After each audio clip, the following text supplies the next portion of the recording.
So hello you guys, welcome back to my channel. I'm so excited for this video. I feel like my time to shine has come. This video is going to be a deep dive into all things Daryl Dixon. We're going to cover his 11 season story arc within The Walking Dead. We're going to cover major plot points, major turning points, arcs, relationships between him and characters, between him and himself. I just can't wait. This is just like an internal monologue. I'm like, yeah, I can just sit and talk about Daryl Dixon. If you guys missed it, I might put together a playlist. I don't know what I'm going to call the playlist though. I could just call it Walking Dead Deep Dives. But yeah, if you missed it, I did a video similar to this on Negan and Maggie. Their storyline, their story arcs individually and intertwined, I guess, their story arcs together from The Walking Dead into Dead City. And I also did a complete series recap of season 1 to 11 of The Walking Dead. I thought Daryl would be fitting to do a deep dive on next because his show is coming out in like a month.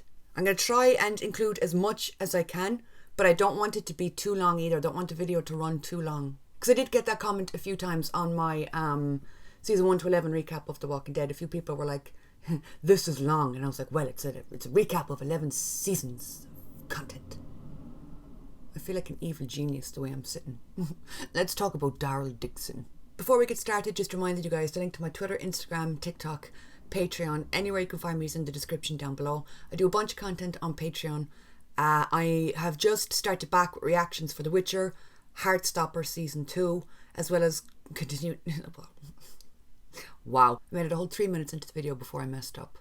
But yeah, there's a mixture of old shows and new shows going on over there. It's pretty much all reactions. Also, look at how I just strategically put my, right there, put my Twitter and my Instagram handle.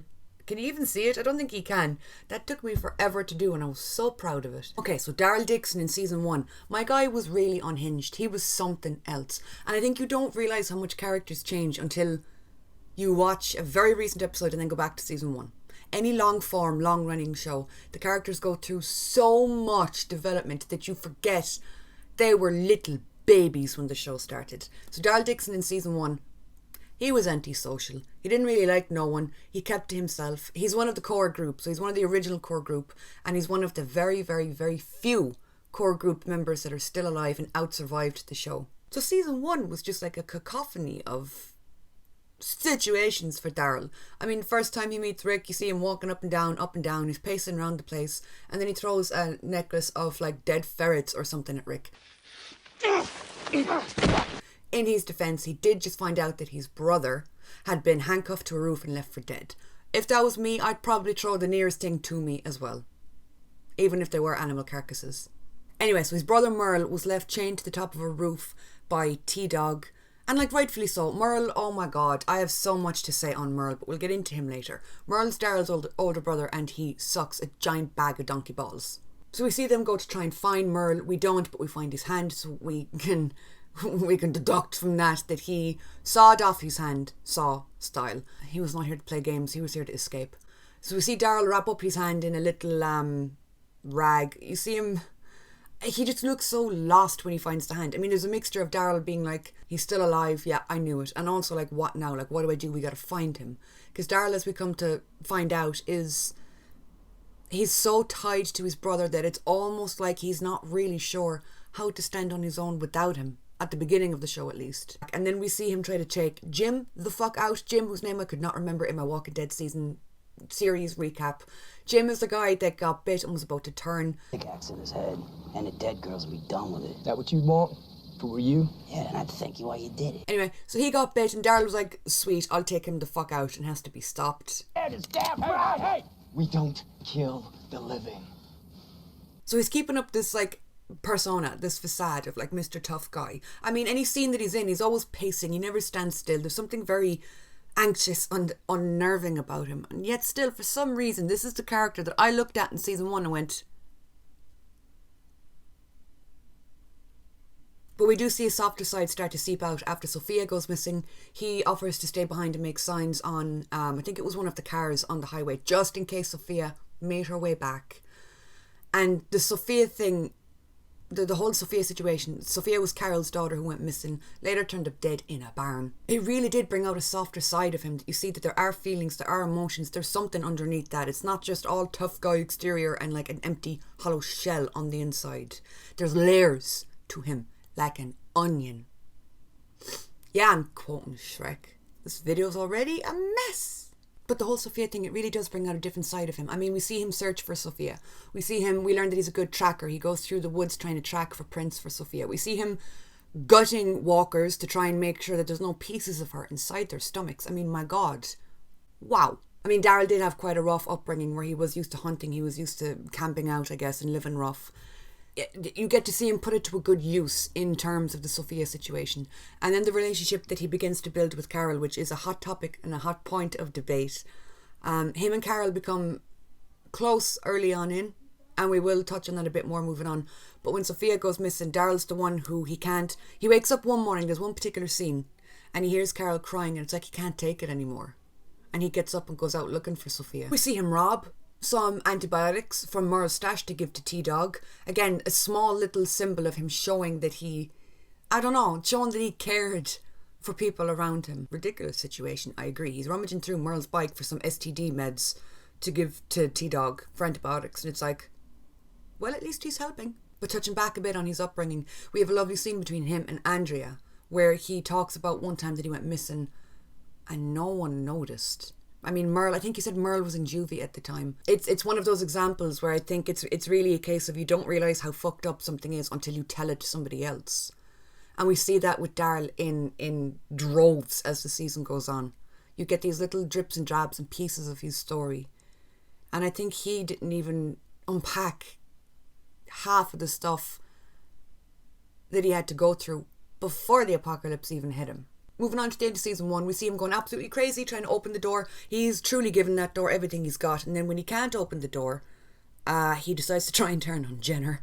And he is just truly, I love the energy in this scene. Season 1 was a lot of him lashing out. You did get, you got light and shade in his character, but not as much as you do in later seasons.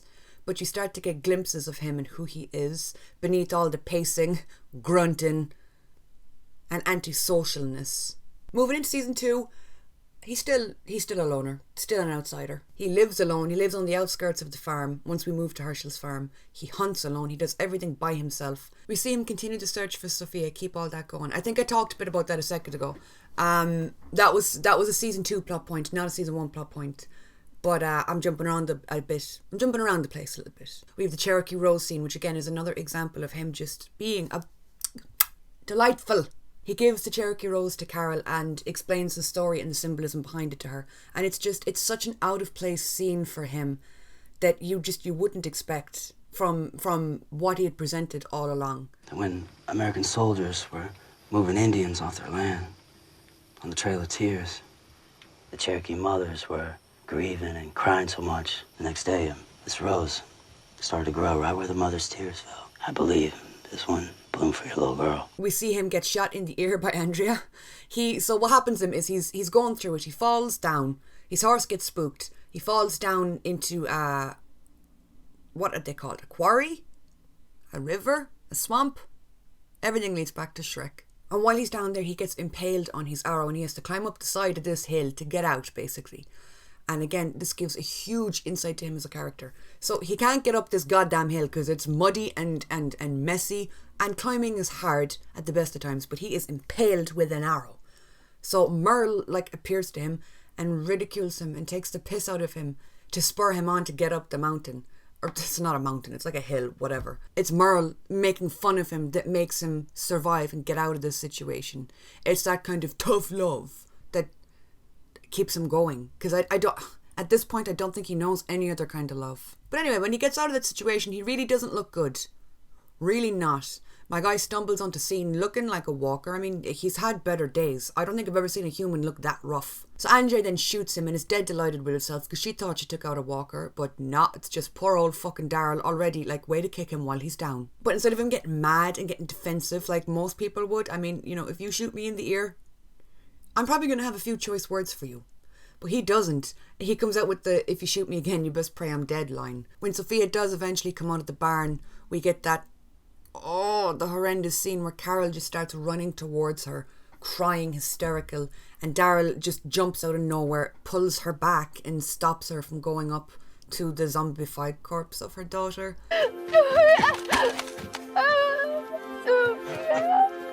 What I like about that scene is he doesn't even try and talk to her. He knows there's nothing you can say, you just have to physically keep her back from the barn. And that's a scene that is mirrored later on when Carol is walking up to the pikes and Henry's head is on the stick. Daryl does the exact same thing, except this time he tries to talk her away. He tries to tell her, don't look, like, you don't need to see this. You have these two scenes that take place seasons apart from each other. And it just, I don't know, I love what Daryl and Carol have. I always say, ship what you want. We'll get into shipping later on as well. We'll touch on that. I always say, ship whatever the hell you want. I don't give a shit. As long as you don't attack somebody for agreeing or disagreeing with you, which for some reason people do. People attack each other over opinions on a make-believe TV show, and I'm like, okay. But the two of them and the relationship that they have and that they built over the seasons, it is just special. Whether you view it as romantic or platonic, the two of them, they're similar in terms of background, in terms of life experience, but at the same time they are so different. And the two characters that are always there for each other throughout the seasons. But yeah, so we have the whole Randall situation where he tortures Randall. We're trying to get information out of Randall. Try to take this farm? You just went along for the ride. You trying to tell me you're innocent? Yes! Poor Randall ends up being killed by Shane anyway. But we see Daryl start to kind of slowly retreat back into himself after the fuckery of season 2. So after Sophia coming out the barn and then the Randall thing, and then when Shane comes back after shooting Otis, Daryl kind of pieces together what happened. The fact that he shot Otis to get away. I think he said something along the lines of, like, he returned with a dead man's gun or something like that. Daryl pieced it together basically. Retreats into himself, pulls back from the group. You're a decent man. So is Rick. Shane. Because he killed Otis. He showed up with the dead guy's gun. It's like I said, group's broken. I think Daryl learns a lot from Rick as well. Rick is somebody who Rick and Daryl would have never been friends Rick and Daryl would have never been friends pre-apocalypse. They are so different, but then putting them in this situation, they both, personality-wise, they just gel. Skill-wise, they bounce off each other nicely. And Daryl starts to find himself slipping into this right-hand man role already in season 2. And Daryl is that loyal character where if he bonds with you, you are just bonded forever. He will be loyal and stay by you. And we do see examples of this throughout season 2 as well. So when Rick is about to kill Randall, Coral comes in and he goes a little bit Shane, and Coral says, "Do it, Dad." And Daryl is there to witness that. He's witnessing this man being confronted by his son in this situation that's already insane. What did I say to you? What did I say? Take him away. We see it later on when he kills Dale for Rick. Dale gets bit and has to be put down, and Rick can't do it. And Daryl comes in and does what needs to be done. He takes on the harder role. You have that sorry brother scene. It must be hard for Daryl too, but already he's taking on a bit of the emotional baggage for Rick. Moving into season 3, we see him clear the prison. He helps clear out the prison at the beginning. We have that scene with him and Carol just before we get into the prison where they're up on top of like an overturned bus, I think, and they're just keeping lookout. Carol passes an offhand remark comment about her shoulder hurting, and you see Daryl just start to like massage her shoulder. Again, drove the shippers wild, and again was quite out of character for Daryl's person because he's not a physical guy. You know, he's not someone to just do something like that out of the blue. So that was quite out of pocket. I do agree. She pokes fun at him. You romantic? You screw around? I'll go down first. Even better.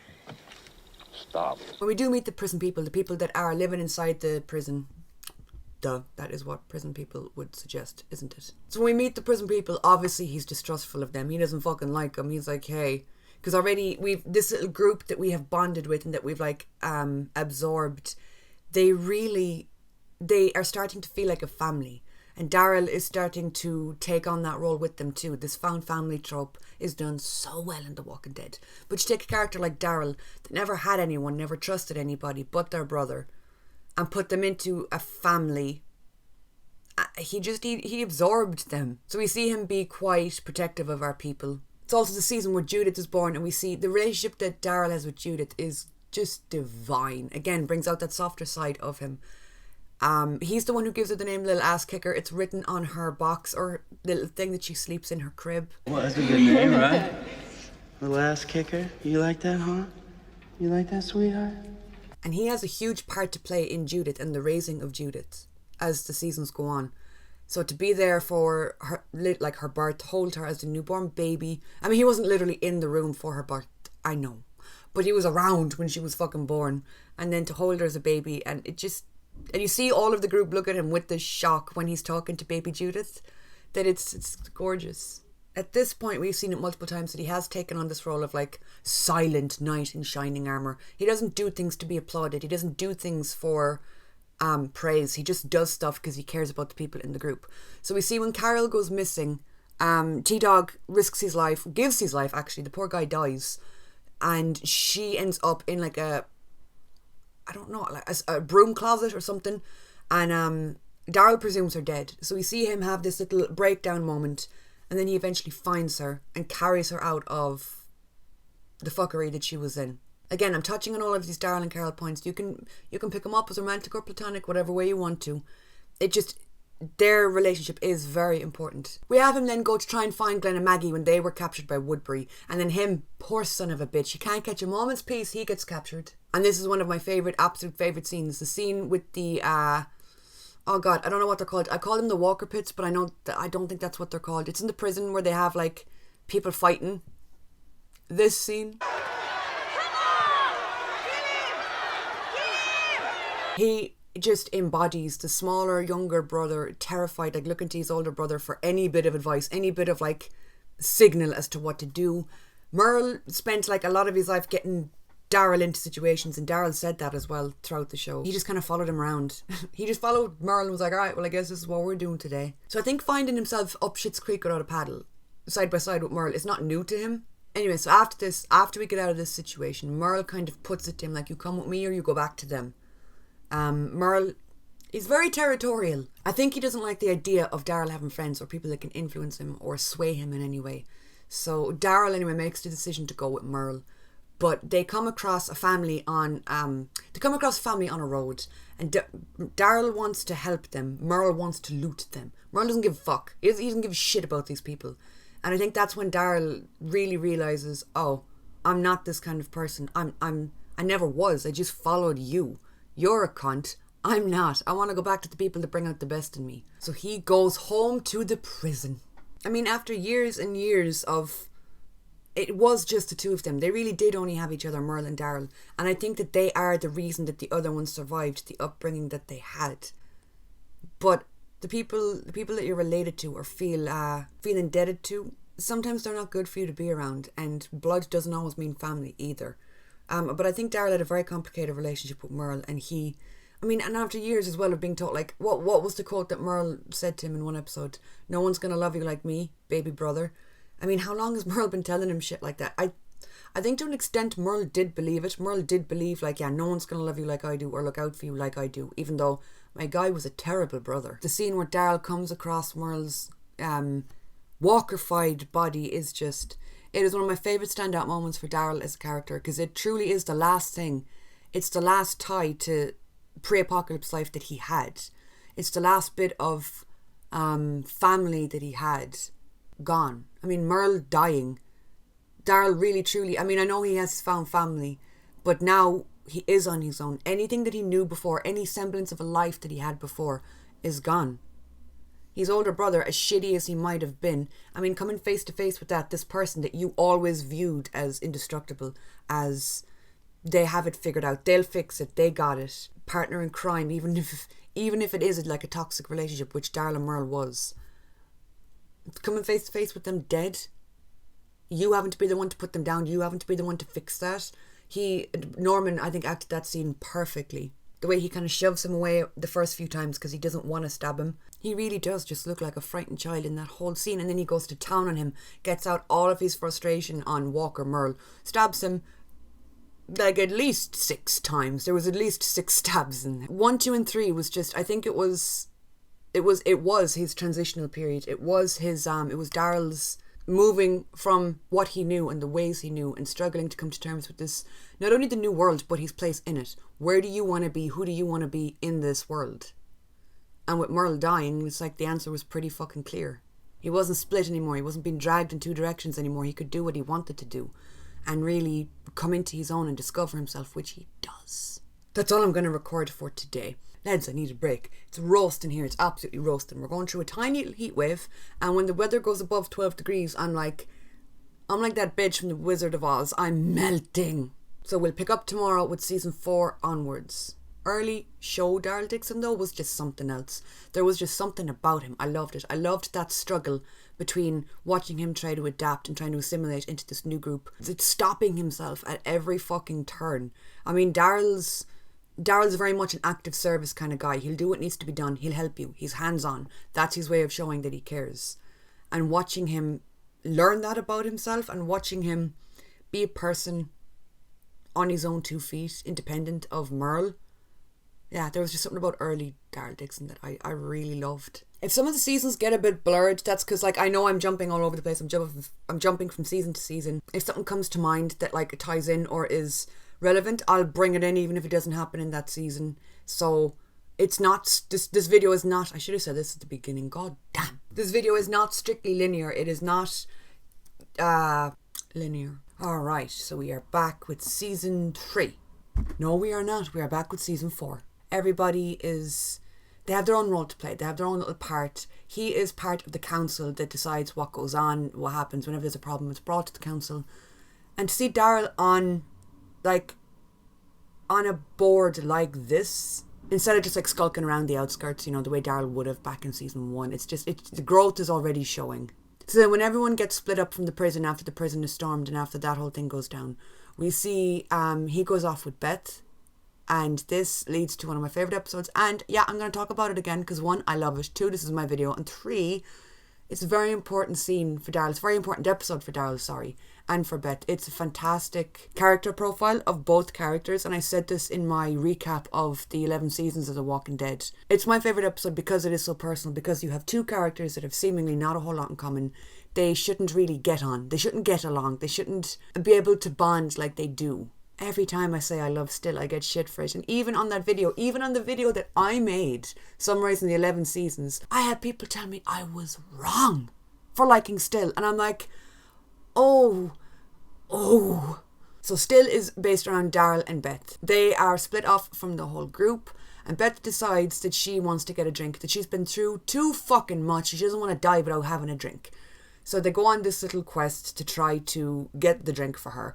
And we end up going to a country club where, you know, all the rich people would have hung out once upon a time, completely out of Daryl's depth. Daryl's walking around the place like, what in the love of Christ is this? There's friction in the first half of the episode between Daryl and Beth. But then after the peach snaps incident, so she finds alcohol and sits it up on the counter in front of her and is about to drink it, and she just looks lost. She has reached this point that had kept her going. And now that she's reached it, it is a case of, what do I do now? If I drink this drink, then my task is done. And what's going to be my purpose, my reason to get up in the morning anymore? Daryl sees this and decides, okay, fuck this. And in his words, Ain't gonna have your first drink. Be no damn peach snobs. So then we go on to the Moonshine House, which is where we get the scene where the two of them sit down and play a drunken Never Have I Ever together. That ends up being a little bit disastrous, but it's what was needed. We needed to break the fucking ice, and this game did it. So they're playing Never Have I Ever, and Beth says, never have I ever been to jail. And Daryl takes offence to this because he's like, he had just started to relax with her, to open up with her. He was playing this stupid game with her, and then it kind of comes out that, yeah, that's what she thought of him. She just assumed he had a record. And I think Daryl struggles with that a lot throughout the show, of people just making assumptions. People just thinking that they know him or they know people like him and they have him all figured out. And I think he's somebody who always does feel like he has something to prove. And I don't think he was expecting to get that from Beth at this point. So when she says that, he takes offence, storms out, and we get the two of them standing outside the house where he breaks down, and Daryl opens up to her and tells her that he feels responsible. He thinks that it's his fault that what happened, or that at least he could have stopped it. And we get the hug out in the middle of all this fuckery, and it is such a gorgeous bonding moment. And I don't know, I think Beth had a softness as well that he wasn't exactly used to. I mean, she's a what was she? She was a teenage girl, or like a early 20s girl at this point in the show. And having her just hug him I don't know, there was just a delicateness in that scene that I really liked. And then we have the scene where they're sitting on the porch after that, and he starts to really open up to her and tell her a little bit about his upbringing, or at least tell her about Merle and what it was like being his brother. And it ends with us burning down the moonshine house. It is very much a full circle kind of moving on. It's a way of getting closure that I don't think Daryl ever would have expected that he could get, especially in a world like this now. So moving on anyway, then we have the funeral home moment where he sets up shop in a coffin. He just hops up into the coffin and is like, yeah, this is perfect. They talk to each other a little bit, and I always found this line a bit strange. So you do think there are still good people around? What changed your mind? Oh. Not strange, like in a weird way, but just, I mean, Beth and Daryl, they'd had some scenes together in past seasons. We have seen them interact before, but I didn't think that they had a particularly strong bond or connection. So Daryl saying that to her, to me, I was kind of like, oh. And then, you know, she ends up getting taken away, and he chases as much as he can and then collapses to the floor and is like, oh my God. And in his eyes, again, it's another failure. It's another person that he let down, that he couldn't keep safe. Because that is kind of Daryl's role, or that's the role that he put himself in. He's not the one that you go to talk to. He's not the one that you go to, like, make you feel better. But he is a protective figure. He's a protective force. He's somebody who will go out of their way to keep people safe. And in his eyes, he has failed more than once over the past few episodes, the past season or two. So then he gets taken in by the Claimed group, and the poor son of a bitch, he just doesn't fit with them. The Claimed group are a very rough group. They're very, I think they're one of the more underappreciated, and they were underutilized to an extent on the show. They're bad motherfuckers. And I think Daryl going with them, first of all, he didn't anticipate how bad they were going to actually fucking be. And then the more time that he spends with them, the more he realizes he doesn't fit. He's not one for brutality. These are people that Merle probably would have fit in with, and then, you know, in turn, Daryl probably would have gone along just to follow Merle. But now that Daryl's standing on his own and can make his own assumptions and can kind of think for himself, he sees that he doesn't want to fuck around with this kind of behaviour anymore. He doesn't want to be a part of a group that's so brutal and so animalistic. He doesn't vibe with abuse. I mean, being a child of abuse, that must have always been a sensitive topic for him and a sore subject, and it's only now that he can realise, oh, yeah, no, I can just walk away. I don't actually need to stay with these motherfuckers. Then we have that gorgeous scene, the You're My Brother scene on the road. So the Claimed group come across Rick and Michonne and Coral. They threaten to rape and kill Coral and Michonne, and then they threaten to beat the fuck out of Daryl, kill him in front of Rick. And then we have that, I mean, it is one of the coolest Rick Grimes scenes, if not coolest TV scene in history. Rick has no other option. He has nothing else he can do. So he decides, okay, we're going full Walker on your ass. He takes a bite out of Joe's throat and kills him. And there's that moment after the fight when the dust is settling where Rick and Daryl are sitting down side by side. I didn't know what they could do. You're my brother. It's the perfect example of the found family trope in action, in use. That this is the family that he chose. Time and time again, he has come back to this group. I mean, you know, he went off with Merle for a little bit in an earlier season and chose to come back. And then he was off with the Claimed group and was like, they're not for me, and he chose to come back. You know what I mean? And this is the brother he chooses, and vice versa. And him finding somebody that he appreciates and that appreciates him. I mean, he had been Rick's right-hand man for a while now. We'd seen examples of it throughout the seasons. But to have Rick actually say it to him, I think meant an awful, awful lot to a man of very few words. Moving on then into season 5, a good few things happened this season. One of my favourite moments this season is the Daryl and Carol episode. They're out, I think they're looking for Beth. And again, I mentioned this in my series overview video, so if you've seen that video, this might be a bit repetitive.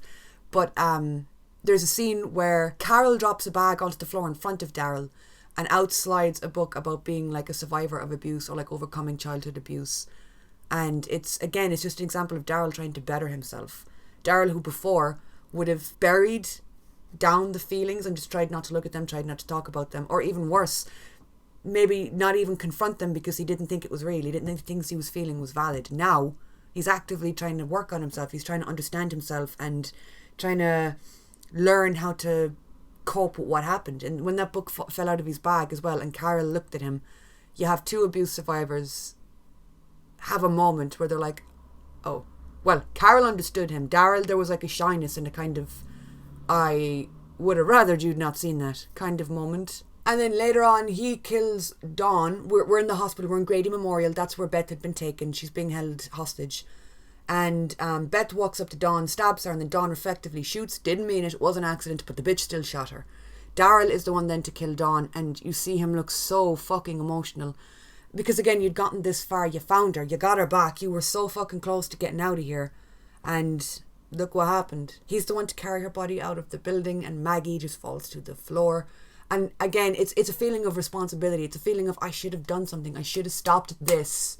I'm sorry, kneecap. I didn't mean it. I'm whacking my legs from being overcome with emotion. My leg did nothing. But again, it's another death that he's adding to his mental list of people I let down, people that I failed. But season 6 is the season where we go to Alexandria. We're brought into this new community. And again, Daryl kind of finds himself pushed back slightly to the outskirts. You're in this new community with a bunch of new people that you don't know. Daryl is a distrusting character. He's a very, I wouldn't say paranoid, but a very cautious, careful person. So you meet this new group, you don't know who anyone is, they don't know you. Much like the way Carol resorts to Susie Homemaker mode, Daryl resorts to season 1, season 2 kind of antisocial, borderline non-verbal, doesn't talk to the new people, doesn't want to be around the new people, doesn't trust them. Daryl has his people, his group, and he trusts them. Anyone else? Go fuck yourself. I don't need to talk to none of ye. I see a perfect example of this when my guy is sitting up there asserting his dominance, skinning a fucking squirrel up on the deck of one of the houses, making all the other residents be like, who the fuck let him in? And I'm like, first of all, okay, fair point. Second of all, you leave him alone. He's Daryl. He's a special case. He can do what he wants. Okay? Yeah, he looks like he smells like dirt and rodents. That's fine. That's just Daryl. Leave him alone. So he's on the kind of outskirts of the outlines, metaphorically, of Alexandria. When you have everyone else trying to blend in and get like assimilated to these new roles, Daryl is just... no. He ends up becoming a recruiter with Aaron, so he ends up being the person that's put out on the front lines.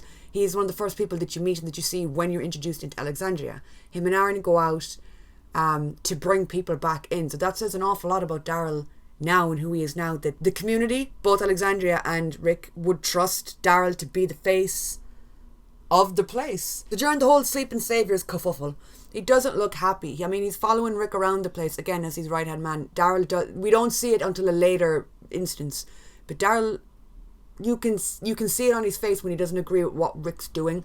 But out of that sense of loyalty and love, he does just kind of follow Rick. But you see it in the Sleeping Saviors situation that he's not happy. You see him kind of looking, double taking at Rick, like, are we really doing this? But he does what needs to be done. And I think that's one of the first times we see him doubting Rick. We see it in later seasons, but we'll talk about that when we get there. One of my absolute favourite scenes, probably in Walking Dead history regarding Daryl, is the goddamn scene where him and Rick fuck off on a road trip and they end up meeting Jesus. They meet Jesus out on the road, and then he falls out in front of their windscreen and the chase ensues. Daryl is just boots on the floor kind of character. He jumps out of the moving van that Rick is driving to go and follow Jesus.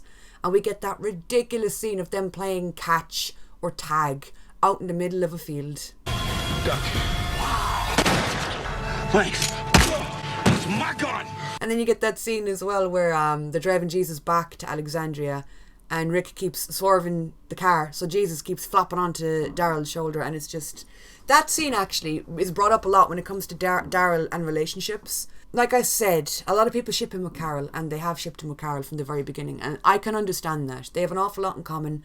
They've had a lot of moments sprinkled in throughout the seasons, and even more so to come. But there was a while after he didn't get with anyone for a long time that people thought, well, maybe he's just not going to get with anybody, or maybe he's asexual. Or another very popular comment was maybe he's gay. Maybe they're going to make him gay. And they didn't, but that scene with Jesus where they keep veering Jesus to like whack off him, yeah, I had a lot of people thinking, oh, is there seeds being planted? But there wasn't, alas.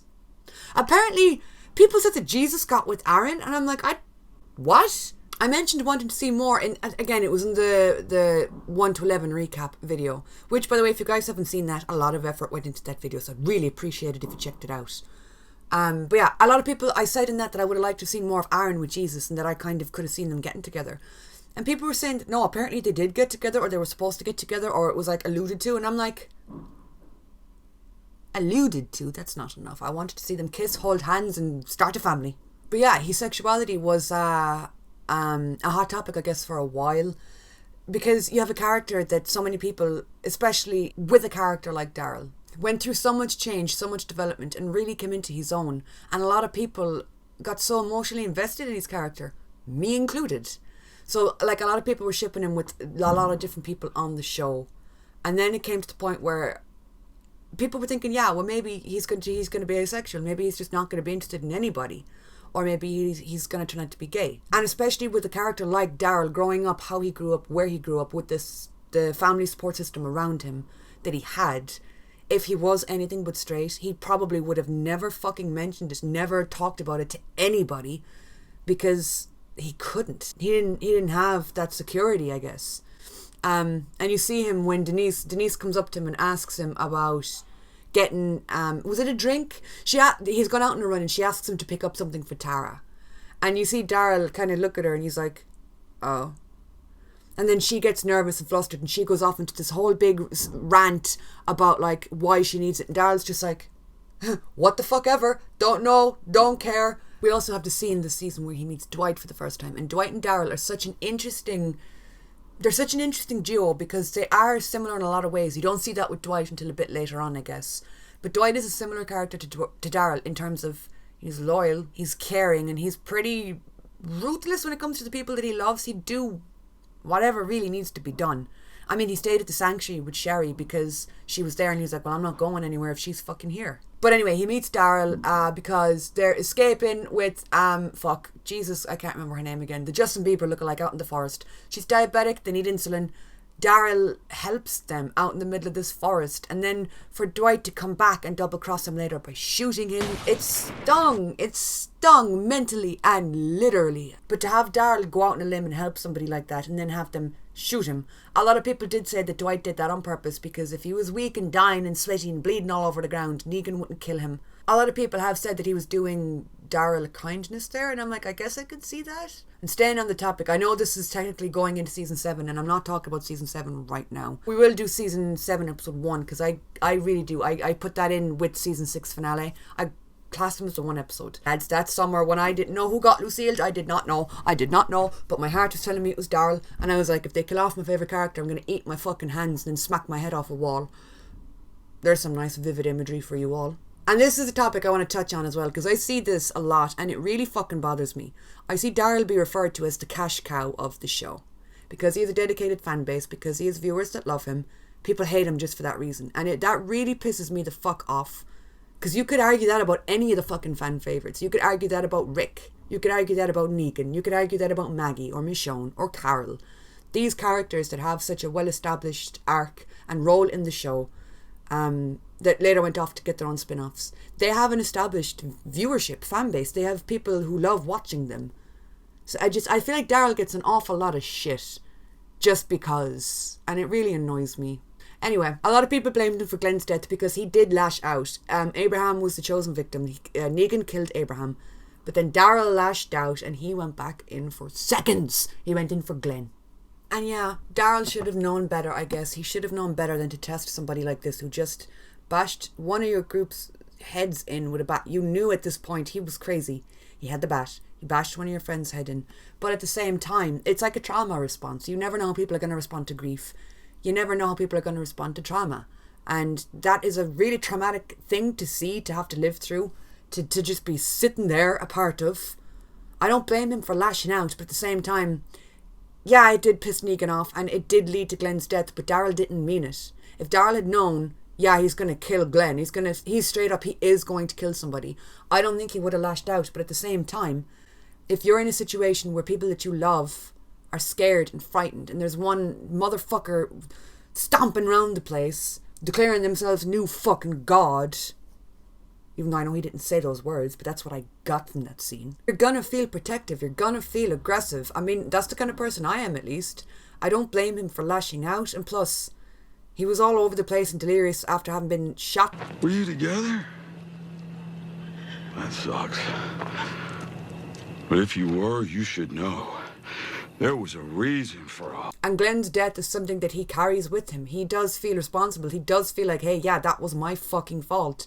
And we won't talk about it today, but we see him discuss it later on with Maggie. But it's another notch in the belt of people that he failed in his eyes. But anyway, that leads to him getting taken to the sanctuary, locked the fuck up, fed dog food, and tortured by Easy Street. On repeat. But we will get into that tomorrow. Which for you guys is in like 5 seconds and an outfit change. Okay, so now we're on to season 7. This season, it was a quiet season for Daryl. Well, no, it was very busy for him, but he just didn't really do all that much, I suppose. It's a season where he's taken captive. He's at the sanctuary. He's tortured by Easy Street, made eat dog food sandwiches as Dwight tries so hard to break him. I feel like in another life or an alternative universe, Daryl could have been Dwight. They are so fucking similar. We see Dwight telling him to just give in, it'll be easier, make things easier on him, but he doesn't want to. And he's like fucked up after the lineup as well. He feels like it was his fault. He feels like he could have done more or done less with not lashing out. Maybe things would have played out differently. We get that scene in the courtyard where Negan kind of squares up to him and Daryl is... You see that frightened side of him that came out when he was around Merle come out again. That frightened little brother side to him. Choice seems pretty obvious. There is no door number 4. Screw it. You don't scare easy. He had a lifetime with Merle. He knew how to deal with bullies like this. I think just being faced with it head on at the beginning scared him, reverted him back to that childlike state. And then he kind of figured out how to play him. He figured out how to be. Dwight, anyway, in the end, ends up helping him escape from the sanctuary. And then he comes to Daryl once Daryl returns home. Oh, God, that beautiful reunite scene between Daryl and Rick. Oh, my God.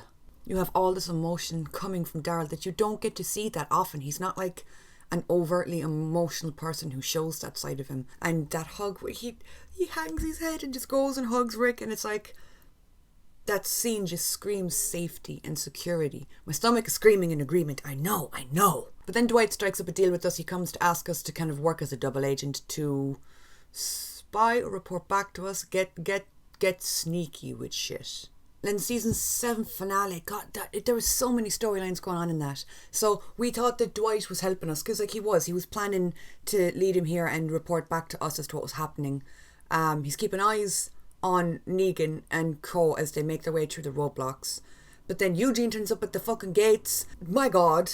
And then fucking Jadis pops up out of nowhere. Mrs. Bangs herself. Oh, no, she doesn't bang herself. Miss Majestic Bangs. She's the one who betrayed us. Then Negan turns up, gives a big old fucking monologue. Sasha pops out the coffin. Surprise. Dead. Still one of the saddest deaths in my opinion. Season 8 we see the Daryl and Dwight storyline continue. Daryl really struggled with him like as a person and as a character. He vowed to kill him and was like, yeah, I'm going to kill that motherfucker. Awkward because he doesn't. And also awkward because, dude, you're seeing a lot of yourself in him and you're just frustrated with the choices that he's making. It's okay, it's an easy mistake to make. I was the same. I wanted him dead too. He also kills Morales when Morales turns up out of nowhere because Daryl is in his fuck saviors era and you can't really blame him. But he doesn't kill Dwight. He ends up letting him go. We have that standoff between him and Dwight where it's touch and go for a moment. It is kind of... Is he going to kill him? But he doesn't. He does threaten to kill him if he ever comes back. And he spooks him so bad that he changes show. Dwight just leaves and goes to Fear. We see a lot of Daryl going against Rick or disagreeing with Rick, which we hadn't really seen a whole lot of up to this point. He had been someone who just kind of followed Rick around and was his right-hand man and did what he asked, I guess. But this is the season of him being like, no, I'm so sick of this shit. I want to do what I want. I want to carry out revenge as I see fit. And it's interesting watching him navigate that throughout the season. Season 9 sees him, strangely enough, the leader of the new sanctuary or whatever we're trying to fucking do with the sanctuary. He's put in charge of all of the rehabilitating saviors. Tensions continue to bubble with him and Rick. They're at odds. Man, your ass wouldn't even be alive if it wasn't for Glenn. And you sure as wouldn't have found any of us. Maggie, I hate what I did to her, what I took from her, but it's what I had to do. You spared Dwight after Denise, after what he did to you. probably one of the biggest turning points for Daryl would be Rick's death. So when Rick blows up the bridge and goes bye-bye, he flies away in a helicopter, but we don't know that just yet. Well, the group don't know that. Again, he's a character that has dealt with so much loss, same way as like most people who've survived for any amount of time in the show have pretty much lost all they could have, including their sanity at some points. And he just looks so utterly broken on the side of that bridge. And again, you have to take into consideration the fact that he's very much a character that he makes everything his fault. Everything in his head is like, oh, well, that's on me. Spends ages going out looking for him, trying to find him. He adopts a dog. But one of my favourite standout scenes from this whole season regarding Daryl is a scene that I think it's Henry he shares it with. Daryl has the habit of putting on this tough guy persona, and Henry cuts right through it. Did someone used to beat you up too? You act like the type of guy who slams people against walls, but I don't think that's it. We also see him relate to Lydia as well, because again, Lydia, being a child of abuse, being someone who grew up in an abusive situation, couldn't get out of it, is struggling with who she is as an individual and who she is as part of a community, as part of a family with her mom. That brings up a lot for Daryl. Your dad sounds a lot like one of those dads. Except the part where he's saying to you when you were scared. Those dads, they like it when you're scared. And those bruises on your arm, they come from a beating. If your dad's dead, who gave him to you? Season 9 also brings us to the pike scene where all of the people's heads are put up on the sticks. And this, like I said earlier in the video, it mirrors perfectly the Sophia and Barn incident, where again, Daryl, he is a protective type of character in every way, physically, emotionally. When they get up there and Daryl twigs whose head is up there, his first thing is try and distract Carol, get her to look away, don't let her see. This is also around the time that Connie and her group come into the show. So Connie, Kelly, Magna, Yumiko, and Luke, they I've said it in my other video, take a shot every time I say that during this fucking video. You won't be able to stand at the end. They're a breath of fresh air, this new group that comes in that we get to know, get to learn. But Connie in particular, in relation to Daryl. Daryl is somebody who he doesn't strike up any sort of real relationships with people. I mean, we've seen him strike up friendships a few times, I guess, in the past. We saw it with him and Aaron, we saw it with him and Denise, we saw it with him and Carol. But Connie, I don't know, I felt something there. There was so many scenes that the two of them had together that I just felt were special, that they just brought out something in them. What I'm trying to say is I shipped them, all right? I'll say it. You two, you think you could feed my dog?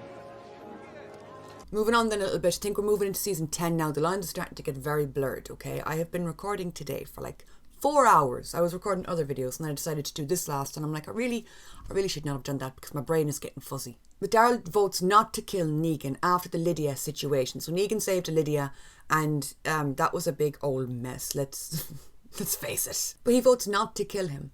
That could be seen as, again, a child of abuse sticking up for the saviour, no pun intended, of an abused kid.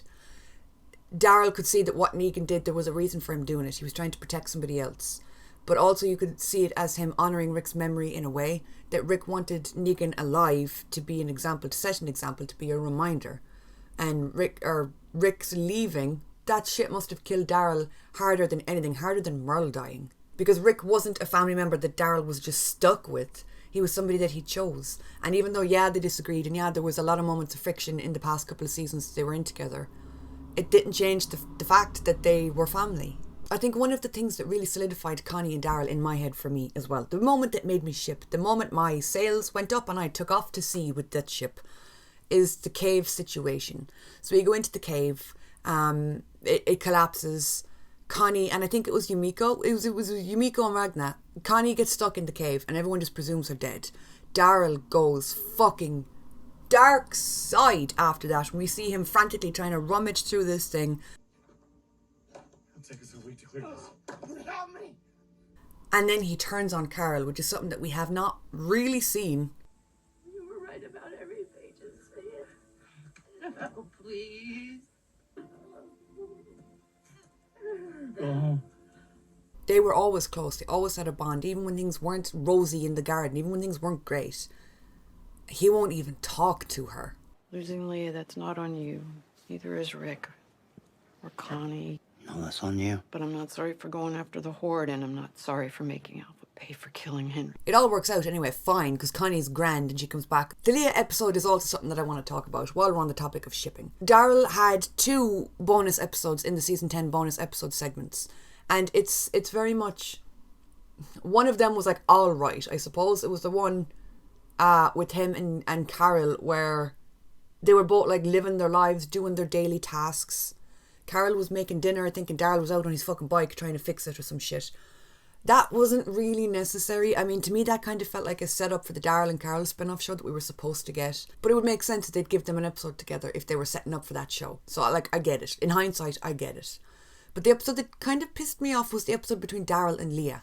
Like, listen, I'm not somebody to freak out if my ship doesn't sail. I'm like, well, that's television, babes. Shit happens. Sometimes writers go off on their own and do their own thing. But none of this made sense to me. You're going to introduce a new character that the viewers, they don't know the character. They haven't grown with the character. They haven't gotten a feel for them. They haven't gotten to know them. There was no slow burn. There was no simmering, which it's all about the fucking slow burn, let me tell you. So when we got Daryl and Leah's episode, and they were just like, okay, we got the course of the relationship over the episode. So there was explanation there. But it was so fucking out of the blue to just throw that in when a character like Daryl that has never explicitly had on-screen relations, to just shove that into a bonus episode in season 10. I'm like, in my opinion, that was very, very rushed. I mean, and they tried to make it poetic, they tried to make it full circle, because he's the one that ends up having to kill Leah, because Leah was about to kill Maggie.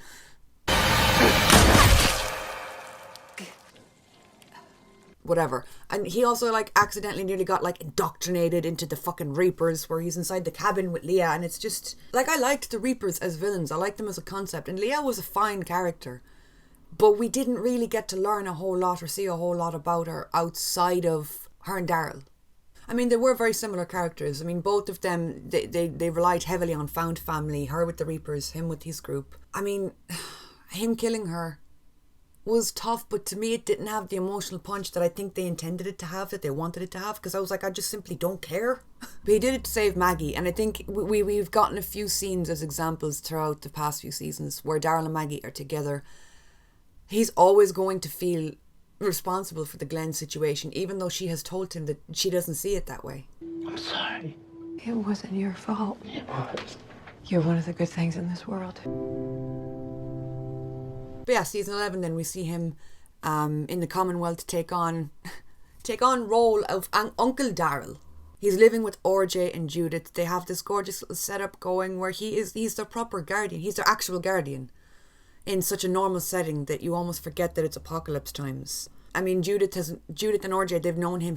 They have known Daryl their whole lives. Like, when you trace it back and you think about it, like, yeah, I mean, he first met Coral when he was like season 1. So whatever age Coral was in season 1, like 10. He's the one that gave Judith the nickname Lil Ass Kicker. He met and raised RJ when Rick doesn't even know that RJ exists.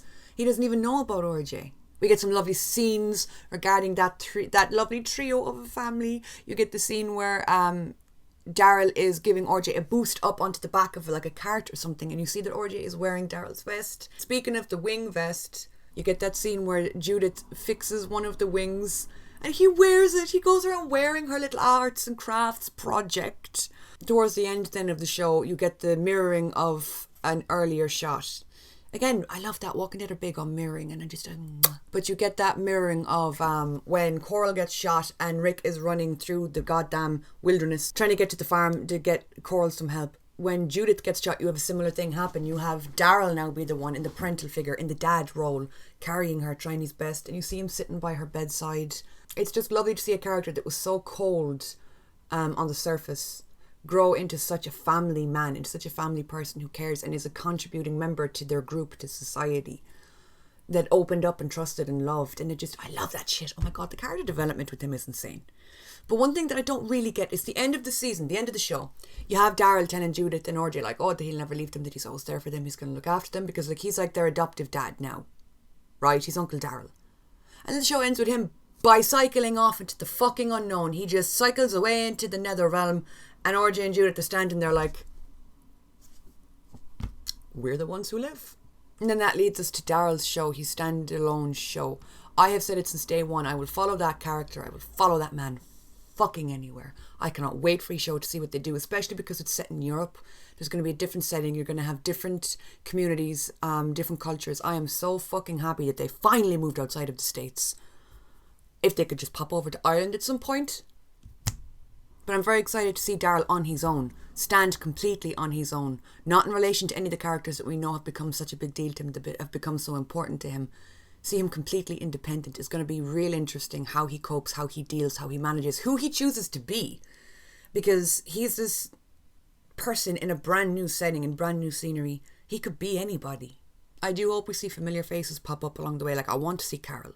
Yes. I want to see him and Rick reunite at some stage, because they are probably my favourite duo of all time of any TV show. Okay, I'm going to take a break and I'm going to come back tomorrow and talk about the standout points of his storyline, because there's 5 or 6 points I want to touch on separately to just his linear storyline. So we'll be back tomorrow for that. Okay, so we have to talk about some of the standout moments that Daryl had. I might have touched on some of these as I was going through the 11 season arc that he had, but I don't care. I want to talk about them some more. Hang on, let me just fix up my makeup, because I just finished doing a Heartstopper reaction for Patreon, and oh god, that just fucked my makeup up. My inner Jade just jumped out. So if we're talking in terms of growth, You got some balls for a Chinaman. I'm Korean. Whatever. Damn near killed a Chinese kid. He's Korean. like I said earlier, you have that moment where he is seen with a self-help book. He's taken steps to try and understand himself better. Him taking in RJ and Judith becoming Uncle Daryl. I mean, like, he had a relationship with Coral throughout the seasons as well, but I don't think it was as prominent and as parental figure as it was and as it did become with RJ and Judith. I was playing out with the kids, saw my friends looking at me. My house they were there for. That was my mom in bed. Nothing left of her. Shot my mom. I ended it. Sorry about your mom. Sorry about yours. One of the coolest moments he had was when he just appeared out of nowhere with a fucking rocket launcher, because Daryl is just that kind of character. He never fails to surprise and impress. He's had some fantastic walker kills as well. You had the Indiana Jones style walker kill between the two trucks where he just whoosh those walkers to death. You have the ice walkers.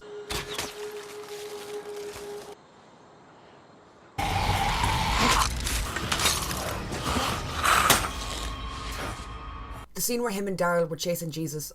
Him and Daryl? Daryl squared? God, I wish there was Daryl squared. I would take 2, I would take 3, I would take 16. The scene with him and Rick where they're chasing Jesus around the field. It was just so ridiculous and hilarious. And seeing Daryl, such a serious character, in an otherwise silly scene. I mean, he is playing a game of catch out in the fields.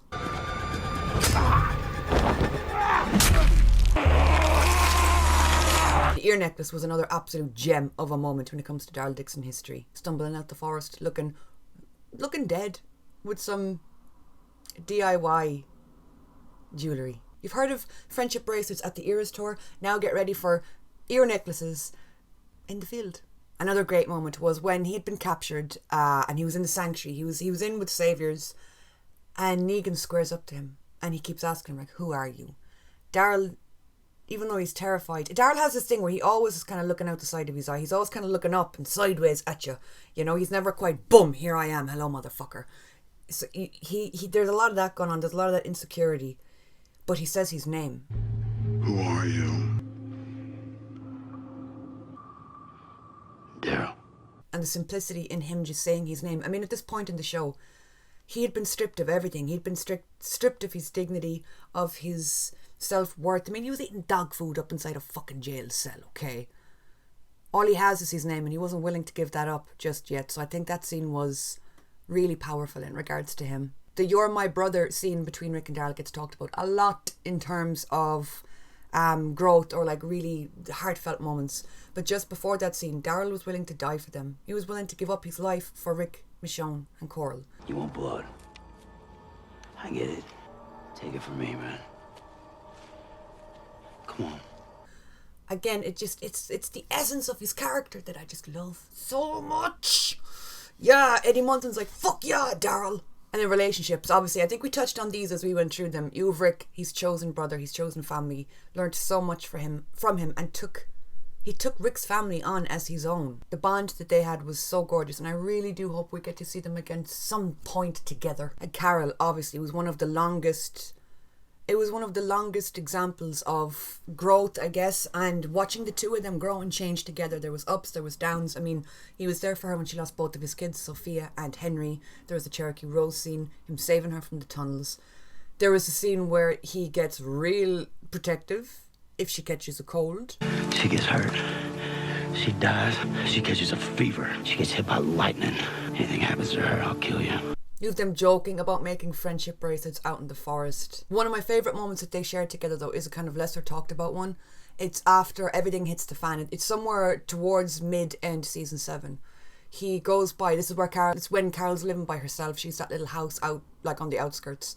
And he calls by the house to see her and to visit her. They have dinner together. And he doesn't tell her about the lineup. Because he knows if he tells her, that's going to drag her back. It's going to bring her back into everything and mess up what she has when she seems happy now. The saviors, did they come?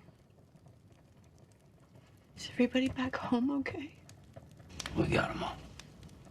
I think it was a mixture of that and also a mixture of the shame of having to tell her that, you know, what happened, and also he had a part to play in it. Him lashing out led to, we all know, we talked about it earlier. And I think he carried a lot of shame from that, and he didn't want to say it out loud. And also it was a mixture of that and wanting to protect her peace and let her be. And another huge standout moment is when she's talking about Ezekiel. You have Daryl and Carol sitting down side by side, having this heartfelt talk about like relationships and life and where they are now.